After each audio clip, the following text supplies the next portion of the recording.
Shalom, Kahal, Yahweh Shemel, Shabbat Shemakakadash. Double honors to the elder apostles and elder bishops of GMS, including the elders who came before them, taught us his truth. And Shalom and salutations to all the brothers out pushing the word in truth and in sincerity. Tabernacle of David, the hopeful elect. All right. I'm the brother Yahshua, and I'm mad as hell right now because I just got a strike. Talk about cyberbullying and this pure bullshit. But we're just that much closer to the end, so this is the WW3 Daily update. And Salakia, forgive me for if I sound bitter right now, because I am. Anyway, I can't wait until this bitch is on fire, right? I'm talking about the daughter of Babylon, all right? The snakes. The snakes are soon going to be on fire. All right, so let me get something real quick.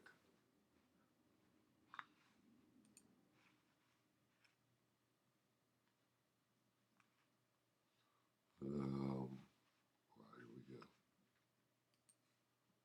And expect for this thing to act a damn fool, of course.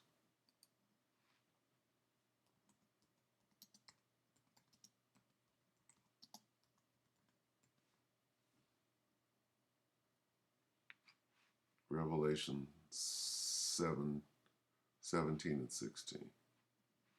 Let's get this. Because we're very close to this. Here's what's going to happen as a result of the pipeline being destroyed, all right?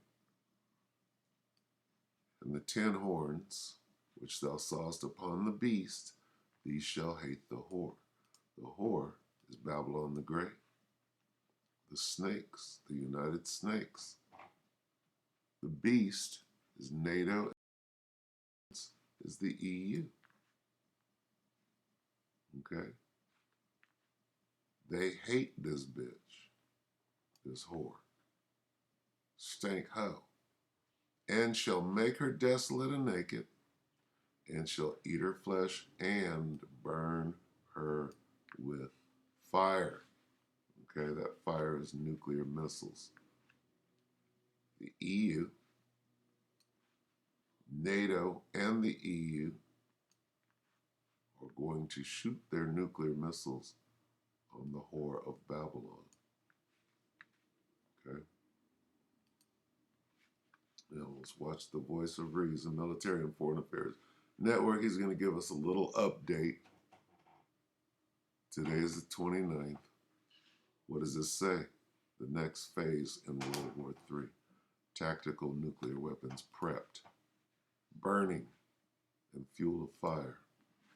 Good day, everybody, and welcome to another edition of the Military and Foreign Affairs Network. I am your host, the Voice of Reason. Today, we have entered day 217 of the ongoing Russia-Ukrainian war, and things are getting serious and more serious day by day.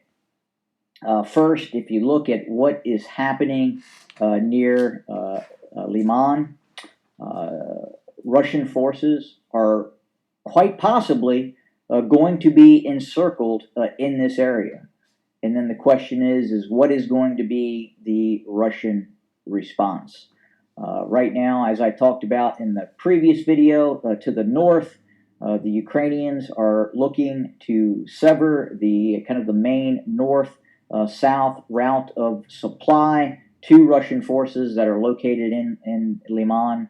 And then to the east, Ukrainian forces are pressing towards the P-60 highway and the vital P-65 Kreminna junction. That essentially, if this is cut off in this area near Kreminna, and then the Ukrainians are able to sever the route via Makivka, then in all likelihood, these Russian forces would be then completely surrounded, unable to supply, and then what happens? Well, This is the only security. Slovakia. Fucking devil.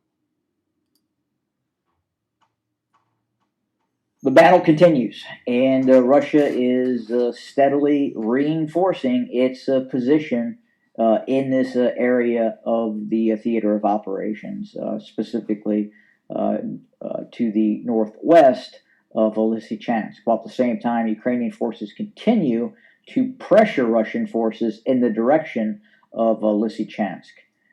And that's kind of what is happening right now in the eastern theater of operations.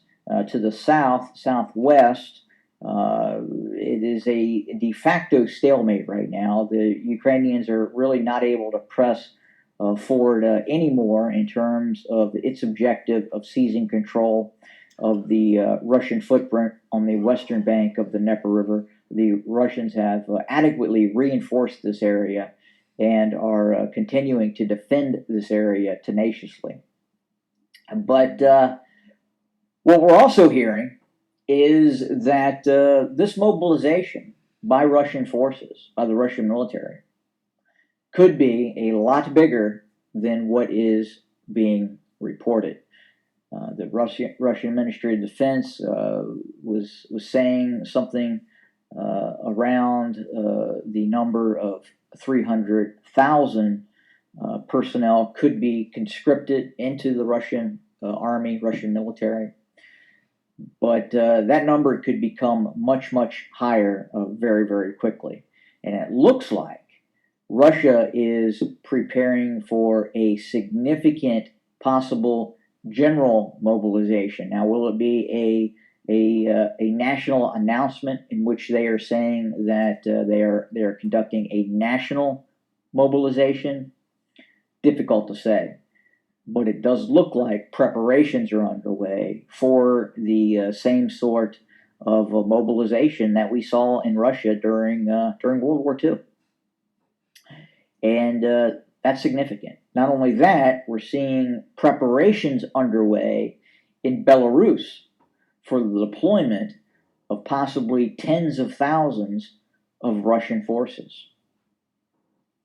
Furthermore, Ukrainian intelligence is reporting that the use of a Russian tactical nuclear weapon against Ukrainian forces is high. Boom. Let's listen to that again. All right. Listen closely. The use of a Russian tactical nuclear weapon against Ukrainian forces is high. Ukraine, at least, believes the possibility that Russia will deploy tactical nuclear weapons against its forces is very realistic. I've talked about this before on a number of videos, and it's real. I do not believe the Russians are bluffing about the use of tactical nuclear weapons. Now, if tactical nuclear weapons are used, everything escalates. The media in the West is going to blow up, as will a lot of economies around the world. I am very concerned about that. What does it look like for the U.S. economy if and when the Russians use a tactical nuclear weapon? And I think it's going to have a great impact. But is it going to be overblown? Is the use of a tactical nuclear weapon going to be looked at as if the Russians have deployed a 1 megaton, a 100 kiloton nuclear device? Never let a good crisis go to waste. What's going to happen here in Babylon the Great? Okay. Well, they'll let off an EMP, say that Russia did it, and go from there. Probably. And there's a big difference. So if there is the deployment of nuclear weapons by Russia, it's going to cause a lot of excitement. But I would say if you're watching this and you see it occur, Don't overreact. Is it a massive escalation? It is. But if it's a low yield tactical nuclear weapon, it is not the same as using a 100, 200 kiloton or 300 kiloton or even a 1 megaton nuclear device. Completely different, really completely different weapon system. And but at the same time, if that happens, it is going to reverberate and it is going to appear as if by the media within at least the nuclear realm, it's all the same. I hope that makes sense. The propaganda machine is going to go off the charts. Because at least within the nuclear realm, tactical nuclear weapons are far different than your larger city killers, and it's something that I think the intelligence level of the people who watch this channel probably are aware of that and understand that. But if it happens in the media, you're going to hear something different. It is going to be as if the Russians have started using large city killing nuclear weapon systems. When Can you say Tokyo Rose? reality is, they're, again, tactical nuclear weapons. If you're a mile away from the detonation, you're probably going to be just fine. All right, so we'll end it there. All right, there's your update. World War III is escalating. Enough said. We'll get Revelation and close it.